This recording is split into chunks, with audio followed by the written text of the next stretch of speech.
ಟೋಲ್ನಲ್ಲಿ ನಾವು ಪಾಸ್ ಆಗಬೇಕು ಅಂತಂದ್ರೆ ನಮ್ಮ ಕಾರ್ಗಳಿಗೆ ಪಾಸ್ ಇರುತ್ತೆ ಎಲ್ಲ MLA MLCಗಳಿಗೆ. ಸಹಜವಾಗಿ ಅದನ್ನು ನೋಡಿದ ತಕ್ಷಣನೇ ಅವರು ಸ್ಕ್ಯಾನ್ ಮಾಡ್ಕೊಂಡು ಬಿಟ್ಬಿಡ್ಬೇಕು ಅದನ್ನು. ಅಂದರೆ ಆಟೋ ಸ್ಕ್ಯಾನಿಂಗ್ ಇದೆ. ಅವರು ಆ ಪಾಸನ್ನು ನಾವು ತಗೊಂಡು ನೋಡಬೇಕು ಅಂದ್ರೆ ಆಯಿತು ತಗೊಳ್ಳಿ ನೋಡಿ, ಅದಕ್ಕೆ ಏನು ತೊಂದರೆ ಇಲ್ಲ. ಮತ್ತು ಕಾರಲ್ಲಿ ಕೂತಿರೋರು ನೀವು MLCನೇನಾ, ನಿಮ್ಮ ಐಡೆಂಟಿಟಿ ಕಾರ್ಡ್ ತೋರಿಸ್ಬೋದಾ? ಐಡೆಂಟಿಟಿ ನೀವು MLA ಅಂತ ನಾನು ಹೆಂಗೆ ಗೊತ್ತಿಡೀನಿ ನೋಡಿ, ಅರ್ಥ ಮಾಡ್ಕೊಳ್ಳಿ.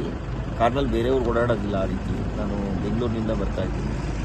ಸ್ವರ ದೊಡ್ಡದು ಮಾಡ್ತಾರೆ. ನೀವು ಯಾರಿಗೆ ಬೇಕಾದ್ರೆ ಕಂಪ್ಲೇಂಟ್ ಮಾಡ್ಕೊಳ್ಳಿ, ನಾನು ಬಿಡಲ್ಲ, ಟೋಲ್ನಲ್ಲಿ ಬಿಡಬಾರ್ದು ಅಂತ ಇನ್ಸ್ಟ್ರಕ್ಷನ್ಸ್ ಇದೆ, ನಿಮಗೆ ಕಂಪ್ಲೇಂಟ್ ಮಾಡೋಕ್ಕೆ ನಂಬರು ಕೊಡ್ತೀನಿ ಅಂತ ಹೇಳ್ತಾರೆ.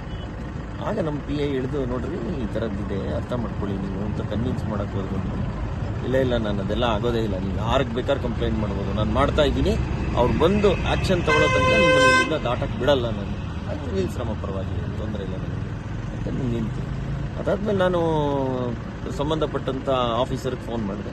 ತಕ್ಷಣ SP ಅವ್ರಿಗೂ ವಿಷಯ ಹೋಯ್ತು. ಅವ್ರು ಫೋನ್ ಮಾಡಿದ್ರು, ಎಲ್ಲ ಬಂದು ನಾನು ಹೇಳಿದೆ, ಈ ರೀತಿ ನಿಮ್ಗೆ ಯಾರು ಇನ್ಸ್ಟ್ರಕ್ಷನ್ಸ್ ಕೊಟ್ಟಿದ್ದಾರೆ ಕೊಟ್ಟುಬಿಡಿ, ನಾವು ಕೂತಿರೋರ ಐಡೆಂಟಿಟಿ ಕಾರ್ಡ್ನ ಚೆಕ್ ಮಾಡೇ ಬಿಡಬೇಕು ಅನ್ನೋವಂಥದ್ದು ಎಲ್ಲಿದೆ ಅನ್ನೋದನ್ನು ತೋರಿಸಿ. ಅವರೇನು ಕೊಡಲಿಲ್ಲ. MLC ಕಾರ್ಡ್ ಬಿಡಬೇಕು ಅವ್ರಿಗೆ, ಯಾಕೆಂದ್ರೆ ಈ ಕಾರನ್ನ ಏನೋ ದುರ್ಬಳಕೆ ಮಾಡ್ಕೋತಾರೆ ಅಂತ ನನಗಂತೂ ಅನ್ಸಲ್ಲ. ಹಾಗಾಗಿ ನಾನು ನಾಳೆ KDP ಸಭೆಗೆ ಬರ್ತಾ ಇದ್ದೀನಿ, ಹೋಗ್ತಾ ಇದ್ದೀನಿ ಅನ್ನೋವಂಥದ್ದನ್ನ ನಿಮ್ಗೆ ಅರ್ಥ ಆಗಲಿಲ್ಲ ಅಂದ್ರೆ ಯಾರಾದ್ರೂ ಸರಿಯಾದವ್ರು ಅರ್ಥ ಆಗಬೇಕು ಅಂದೆ. ಹಾಗಾಗಿ SP ಅವ್ರಿಗೆ ಫೋನ್ ಹೋಯ್ತು, ಸಂಬಂಧಪಟ್ಟಂತ ಜ್ಯೂರಿಸ್ಡಿಕ್ಷನಲ್ ಪೊಲೀಸ್ ಆಫೀಸರ್ನು ಕೂಡ ಬರಕ್ಕೆ ಹೇಳಿದ್ರು. ಆಮೇಲೆ ಅವ್ರು ಬಂದು ಈ ರೀತಿ ಆಯ್ತು ಅಂತ ನಾನು ಹೇಳಿದೆ, ನೀವು ತಗೋಬೇಕಾಗಿರೋವಂಥದ್ದು ಬೇರೆ ರೀತಿಯಲ್ಲ, ಸೆಟ್ ರೈಟ್ ದ ಥಿಂಗ್ಸ್, ಯಾವ ರೀತಿ ಮಾತನಾಡಬೇಕು, ಏನು ತಿಳ್ಕೋಬೇಕು ಅನ್ನೋವಂಥದ್ದನ್ನು ಮಾಡಬೇಕು. ಈ ರೀತಿ 1 ಗಂಟೆಯಿಂದ ನಾನು ಟೋಲ್ನಲ್ಲಿ ನಿಂತಿದ್ದೀನಿ ಅಂತಂದ್ರೆ ಒಬ್ಬ ಸಾಮಾನ್ಯ ಮನುಷ್ಯ ಆದ್ರೆ ಏನ್ ಮಾಡ್ತಾನೆ? ಸೊ ಹಾಗಾಗಿ ಜವಾಬ್ದಾರಿಯಿಂದ ವರ್ತಿಸಬೇಕು ಅನ್ನೋದು. ಅದು ನನ್ನ PAದು, ಅವರು ಅದನ್ನ ಮತ್ತೆರಡು ಇಟ್ಕೊಂಡಾಗ ಅದನ್ನ ಕಿತ್ಕೊಂಡು ಯಾರನ್ನು ಕರೆಸ್ತೀರೋ ಕರೆಸ್ರಿ ಅಂತಂದ್ರು. ಓಕೆ, ಹಾಗಾಗಿ ಪಬ್ಲಿಕ್ ಡೊಮೈನ್ ನಲ್ಲಿ ಇರೋರು ಅಷ್ಟೊಂದು ಆರೋಗ್ಯಂಟ್ ಆಗಿ ಬಿಹೇವ್ ಮಾಡೋ ಅವಶ್ಯಕತೆ ಇಲ್ಲ. ಏನಿಲ್ಲ, ಆತನ ಫೋನು ಮತ್ತೆ ನನ್ನ ಪಾಸ್ ಎತ್ಕೊಂಡು. ಹಾಗಾಗಿ ಆಫೀಸರ್ ಬಂದ್ಮೇಲೆ ನಾನು ಹೇಳಿದೆ, ಇದು ಸರಿ ಇಲ್ಲ ಬಿಹೇವಿಯರ್ ಇದು. ಮತ್ತೆ ನಾನು ಯಾವುದೋ ಕಾರ್ಯಕ್ರಮಕ್ಕೆ ಹೊರಟಿದ್ದೀನಿ, ಅಲ್ಲೆಲ್ಲರೂ ನನಗೆ ಕಾಯ್ತಾ ಇದ್ದಾರೆ, ನೀವು 1 ಗಂಟೆಯಿಂದ ಇಲ್ಲಿ ನಿಲ್ಸಿದ್ದೀರಿ. ಸೊ ಇದೆಷ್ಟು ಸರಿ ಅಂದ್ರೆ ಟೋಲ್ನವ್ರಿಗೆ ನಿಮ್ಮ ಇನ್ಸ್ಟ್ರಕ್ಷನ್ಸ್ ಯಾವ ರೀತಿ ಪಾಸ್ ಆಗಿದೆ, ಮತ್ತು ಅವರು ಸೂಪರ್ ಅಥಾರಿಟಿ ತರ ಬಿಹೇವ್ ಮಾಡಬಾರ್ದಲ್ಲ. ಇದು ನನ್ನ ಕಳಕಳಿ. ಅಂದ್ರೆ ನಾನು ಹೇಳಿದ್ದು ಇದನ್ನ ಸರಿ ಮಾಡಬೇಕು. ಸಾರ್ವಜನಿಕ ಬದುಕಿನಲ್ಲಿರುವಂತವ್ರಿಗೆ ಪಾಸ್ ಇದೆ, ಅವರು ಹೋಗ್ತಾ ಇದ್ದಾರೆ ಕಾರ್ಯಕ್ರಮಕ್ಕೆ ಅಂದಾಗ ಟೋಲ್ನಲ್ಲಿರುವಂತ ರೆಸ್ಪಾನ್ಸಿಬಲ್ ಸ್ಟಾಫು ಮತ್ತೆ ಅಲ್ಲಿ ಜವಾಬ್ದಾರಿ ಹೊತ್ತಿರೋರು ಮಾಡಬೇಕು. ನಾವು ಫೋನ್ ಮಾಡಿದಾಗಲೂ ಅಲ್ಲಿರುವಂತವ್ರು ಬರಲಿಲ್ಲ, 1 ಗಂಟೆ ತಗೊಂಡಿದ್ದಾರೆ ಯಾರೋ ಒಬ್ರು ಇಳಿದು ಬರಕ್ಕೆ, ಪೊಲೀಸ್ ಆಫೀಸರ್ ಬಂದ್ಮೇಲೆ ಬಂದಿದ್ದಾರೆ ಅಂತಂದ್ರೆ ಟೋಲ್ ಮ್ಯಾನೇಜ್ಮೆಂಟ್ ಸರಿ ಇಲ್ಲ ಅಂತಾರೆ. ಇಲ್ಲ, ನಾನು ಹೇಳುವಂಥದ್ದು ಸರಿ ಮಾಡಬೇಕು ಅನ್ನುವಂಥದ್ದು, ನನಗಾಗಿರುವಂಥದ್ದನ್ನ ಸಂಬಂಧಪಟ್ಟಂತ ಅಧಿಕಾರಿಗಳ ಗಮನ.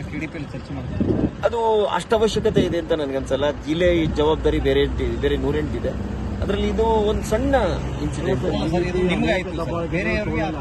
ಆಗಬಾರ್ದು. ಹಾಗಾಗಿ ನಾನು ಸಂಬಂಧಪಟ್ಟಂತ DC ಮತ್ತೆ SP ಅವ್ರ ಜೊತೆಲೂ ಮಾತನಾಡ್ತೀನಿ.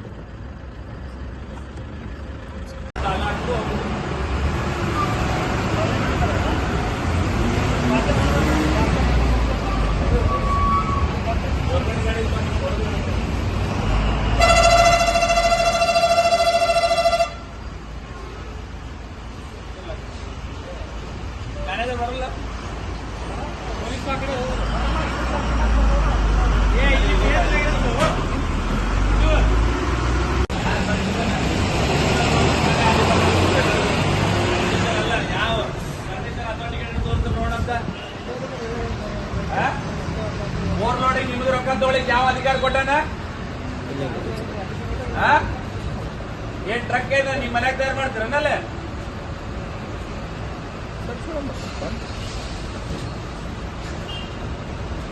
ಅಥೆಂಟಿಕೇಟೆಡ್ ಲೆಟರ್ ತಗೊಂಬ ಅಂತೇಳ ನಿಮ್ಮ ಮ್ಯಾನೇಜರ್ ನೋಡಂತ ತಗೊಂಬ ಅಂತೇಳ ಎಲ್ಲ.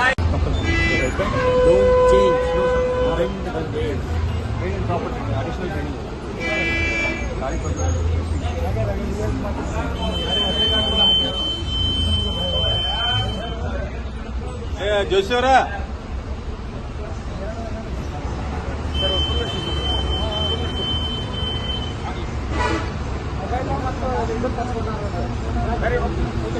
let them, she has to come and apologize. You have to take it action, boss. This is not first time. We are facing several days. Let them call her. And she has to say that. Let them call her, na? She has made a mistake and you are apologizing that. Huh? No, sir. Call her immediately. ಇಲ್ಲ sir, ಮಾತಾಡ್ಬೇಕಾದ್ರೆ ಇವನೇ ಹಚ್ಚಿರ್ತಾನ ಅದನ್ನ ಮಾತಾಡ್ಲಿಕ್ಕೆ. ಅಲ್ಲ sir, ಬಂದ್ ಮಾತಾಡಲ್ಲ ಸಾಹೇಬ್ರ. ಒಂದ್ ತಾಸ ಅವ ಇಲ್ಲಿದ್ದಿಲ್ಲ, ಎದ್ದು ಬರ್ಲಿಕ್ಕೆ ಆಗ್ಲಿಲ್ಲ ಅವನ್ಗೆ. ಅಲ್ಲ ಬನ್ನಿ, ತಳ ಬರ್ಲಿಕ್ಕೆ ಏನಾಗಿತ್ತು ಹೇಳ್ರಿ ಕೇಳಕ್ ಅವಂಗ. ಹಲೋ ಹಲೋ, ಕರ್ಕೊಂಬಾಕಿಗೆ ಒಂದ್ ತಾಸ ನಿಂತಾರ ಅವ್ರು. ಇವತ್ತು ತಳ ಬರ್ಲಿಕ್ಕೆ ಇರಲ್ಲ. 3 ಸತಿ ಫೋನ್ ಮಾತಾಡಿದ್ವಿ ಅವನಿಗೆ. ಬಿಡ್ಲಲ್ಲ, ಬರೇ ಸಾರಿ ಹೇಳೋಗ್ಲಕ್ಕೆ.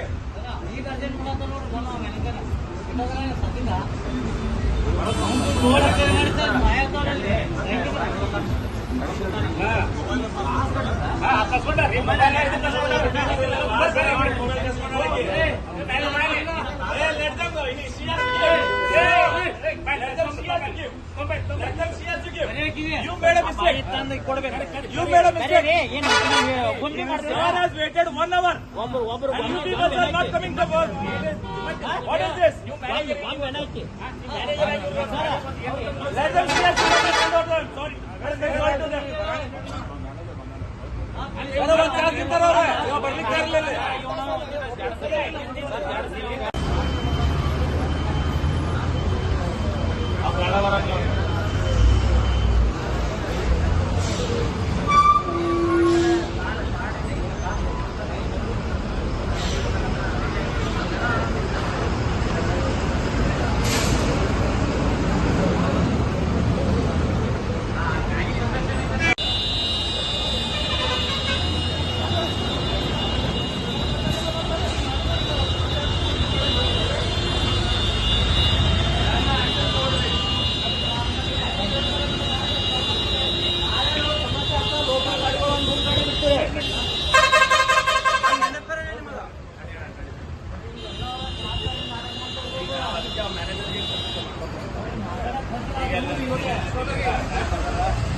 ಮ್ಯಾನೇಜರ್ ಮೇಲೆ ಆಕ್ಷನ್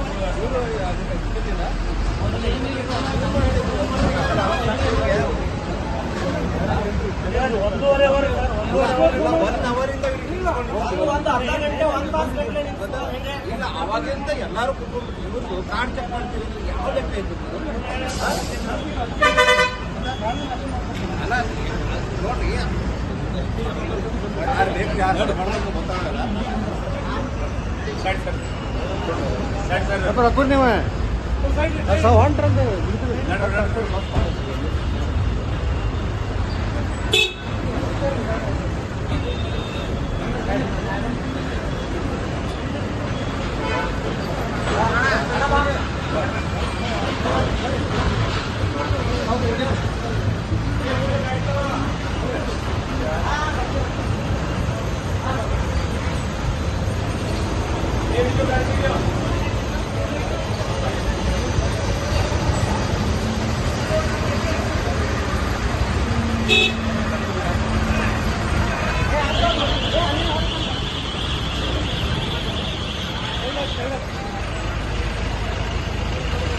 ಗಾಡಿ ಪಾಸ್ ಇದೆ, ಪಾಸ್ ಇದ್ರೆ ಸಹಜವಾಗಿ ಬಿಡಬೇಕು. ಪಾಸ್ ನೋಡಿದ ಮೇಲೂ ಸಹ ನೀವು MLCನ ನಿಮ್ಮ ಐಡೆಂಟಿಟಿ ಕಾರ್ಡ್ ಇದೆಯಾ, ಹಾಗಾಗಿ ಆ ಥರ ನಿಲ್ಲಿಸಿ. ಮತ್ತು ಆಕೆ ಯಾರು ಇನ್ಚಾರ್ಜ್ ಇದ್ದರು ಅವರು ತುಂಬ ಏರು ಧ್ವನಿನಲ್ಲಿ ಮಾತನಾಡ್ತಾರೆ.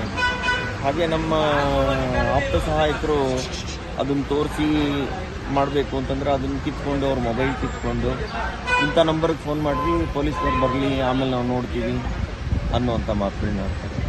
ಹಾಗಾಗಿ ಸಂಬಂಧಪಟ್ಟಂಥ ಅಧಿಕಾರಿಗಳು ಬರಲಿ, ನಮ್ಮನ್ನು ಬಿಡಲ್ಲ ಅಂತ ಅಂದಮೇಲೆ ಬಂದಮೇಲೆ ಅದು ಏನು ತೀರ್ಮಾನ ಆಗುತ್ತೋ ಆಗಲಿ ಅಂತ ನಾನು ನಿಲ್ತಿದ್ದೀನಿ. ಇದಕ್ಕೆ ಸಂಬಂಧಪಟ್ಟಂಥ SP ಅವರು, ಇಲ್ಲಿ ಜ್ಯೂರಿಸ್ಡಿಕ್ಷನಲ್ ಪೊಲೀಸು ಮತ್ತು ಈ ಟೋಲ್ ಅಥಾರಿಟಿ ಯಾರಿದ್ದಾರೋ ಅವ್ರ ಹತ್ರ ಮಾತನಾಡಿ ಏನು ಮಾಡ್ತಾರೆ ಅನ್ನುವಂಥದ್ದು ನಾನು ನಿರೀಕ್ಷೆ.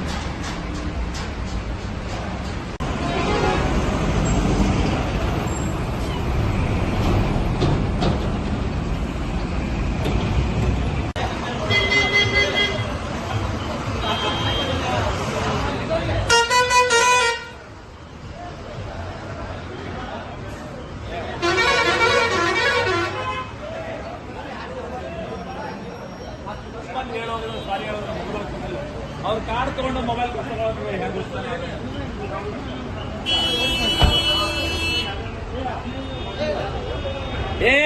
ಬಂದ್ ಮಾಡಪ್ಪ 10 ನಿಮಿಷ ಬಂದ್ ಮಾಡೋ. ನಾವು ಆಫೀಸರ್ಗೆ ಹೇಳಿದ್ದೀವಿ, ಅವ್ರು ಬಂದು ನಮ್ಗೆ ಇನ್ಸ್ಟ್ರಕ್ಷನ್ಸ್ ಕೊಡೋ ತನಕ ನಿಮ್ಮ ಕಾರ್ ಬಿಡಲ್ಲ ಅಂತ ಹೇಳಿದ್ರು. ನಾನು ಸಂಬಂಧಪಟ್ಟಂತ ಆಫೀಸರ್ಗೆ SP ಅವ್ರಿಗೆ ಫೋನ್ ಮಾಡಿದೆ. ಆಮೇಲೆ ಸಂಬಂಧಪಟ್ಟಂತ ಆಫೀಸರ್ ಜುಡಿಷನಲ್ ಆಫೀಸರ್ ಬಂದಾಗ ಅವರು ಸಂಬಂಧಪಟ್ಟವರು 1 ಗಂಟೆ ನಾನು ಇಲ್ಲೇ ನಿಂತಿದ್ದೀನಿ. 1 ಗಂಟೆ ಆದ್ಮೇಲೆ ಅವ್ರು ಬಂದು ಸಾರಿ ಕೇಳಿ ಈ ರೀತಿ ಆಗಿದೆ, ನಮ್ಮ ಸ್ಟಾಫ್ ನಡ್ಕೊಂಡಂತ ರೀತಿ ಕ್ಷಮೆ ಕೊಡಿ ಕೇಳಿ ಇದ್ದಾರೆ. ಇದು ಟೋಲ್ನಲ್ಲಿ ಇರುವಂತವರು ಸೂಪರ್ ಅಥಾರಿಟಿ ತರ ವರ್ತಿಸಬಾರ್ದು. ಅಂದ್ರೆ ಅವ್ರಿಗೆ ತಗೊಳಕ್ಕೆ ಹಣ ತಗೊಳಕ್ಕೆ ಅಧಿಕಾರ ಇದೆ, ಆದ್ರೆ ನಮಗೆ ಕಾರ್ಗೆ ಒಂದು ಎಕ್ಸಂಪ್ಷನ್ ಕೊಟ್ಟಿದ್ದಾರೆ ಅಂದ್ರೆ ಅದನ್ನ ಹಾನರ್ ಮಾಡಬೇಕು. ಇಲ್ಲದಿದ್ರೆ ಸರ್ಕಾರಕ್ಕೆ ಬರೀಬೇಕು, ಈ ರೀತಿ ನಾವು ಹಾನರ್ ಮಾಡೋಕ್ಕಾಗಲ್ಲ ಅಂತ. ನಾವು ಅದನ್ನ ಅವಾಯ್ಡ್ ಮಾಡ್ತೀವಿ. ಹಣ ಕೊಟ್ಟು ಹೋಗ್ಬೇಕು ಅಂತಂದ್ರೆ ಅದಕ್ಕೆ ಹಣ ಕೊಟ್ಟೇ ಹೋಗ್ತೀವಿ. ಇವಾಗ ಏನಿದೆ ಫಾಸ್ಟ್ ಆಗಿದೆ ಅದನ್ನ ಖರೀದಿ ಮಾಡೋಣ.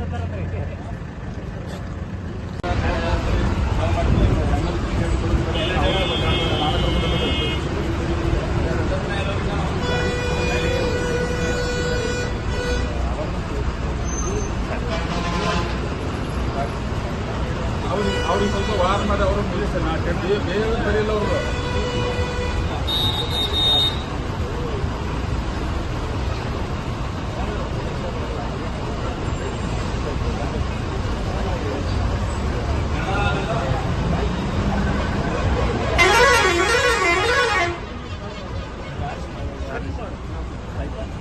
ಟರ್ಮಿನೇಟ್ ಮಾಡ್ಬಿಟ್ಟು ಜೀವನಕ್ಕೆ ತೊಂದರೆ ಆಗುತ್ತೆ. ನಾನು ಅದ್ರ ಬಗ್ಗೆ ಹೇಳ್ತೇನೆ, ಟರ್ಮಿನೇಟ್ ಮಾಡಬಾರ್ದು.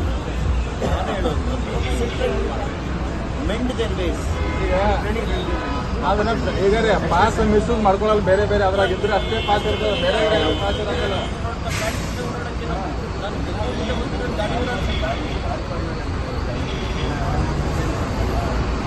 ಹತ್ತತ್ರ 1 ಅವರ್ ಆಗ್ತಾ ಇದೆ.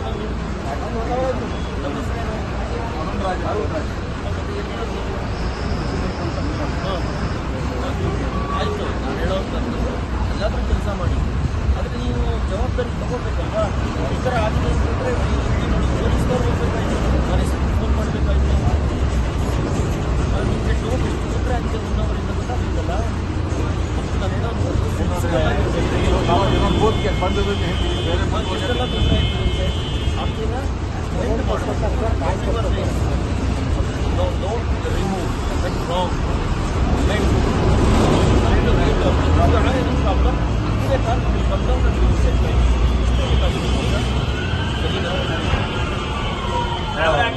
ಸಾರಿ ಹೇಳಿ ಕೇಳ್ರಿ ಅವ್ರಿಗೆ. ಸಾರಿ ಹೇಳಿ ಕೇಳ್ರಿ. ಸಿಸಿ ಕ್ಯಾಮರಾ ವರ್ಕ್ ಆಗ್ತದೆ. ಅದಕ್ಕೆ ಸಾರಿ ಹೇಳಿ ಕೇಳಿ. ನಾನು ತೆಲುಗುಲು ಮಾತಾಡ್ಬಲ್ಲೆ, ಸಿಂಗಳಲ್ಲೂ ಮಾತಾಡ್ಬಲ್ಲೆ, ನನ್ನ ಕನ್ನಡ ಅಷ್ಟೇ ಇಲ್ಲ, ಇಡೀ ದಕ್ಷಿಣ ಭಾರತದ ಎಲ್ಲ ಭಾಷೆ ಮಾತಾಡ್ತೀನಿ. ಕೆಲಸ ನಾನು ಹೇಳೋದು, ನಾವು ತಮಿಳ್ನಾಡಲ್ಲಿ ರಜೆ ಮಾತಾಡ್ತೀವಿ, ನೀವು ಕಲಿಬೇಕು. ಬರಲ್ಲ ಅಂತ ಹೇಳೋದು ದೊಡ್ಡದಲ್ಲ. ಕನ್ನಡ ಕಲಿತು ಮಾತನಾಡ್ತೀನಿ ಸರ್, ಪ್ರತಿನಿತ್ಯ ಮಾತನಾಡ್ಬೇಕು ಬರುತ್ತೆ. ಗೊತ್ತಾಯ್ತಾ? ಆಕೆನ ಕೆಲಸದಿಂದ ತೆಗಿಬಾರ್ದು, ಆಕೆನ ಸರಿ ಮಾಡಬೇಕು. ಮತ್ತೆ ಹೇಗೆ ಮಾತಾಡಬೇಕು, ಹೇಗೆ ನಡ್ಕೋಬೇಕು ಹೇಳ್ಕೊಡ್ಬೇಕು. ಮಾಸ್ಕ್ ಕೊಡೋದು, ಮೊಬೈಲ್ ಬರೋಬರೋ ಒಂದು ತಾಸ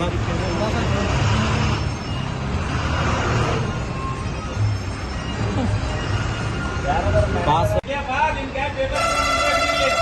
ಸರ್ಕಾರಿ ಪೇಪರ್ ಇಲ್ಲ ಅಂದ್ರೆ ನೀವು ದರೋಡೆ ಮಾಡ್ಲಿಕ್ಕೆ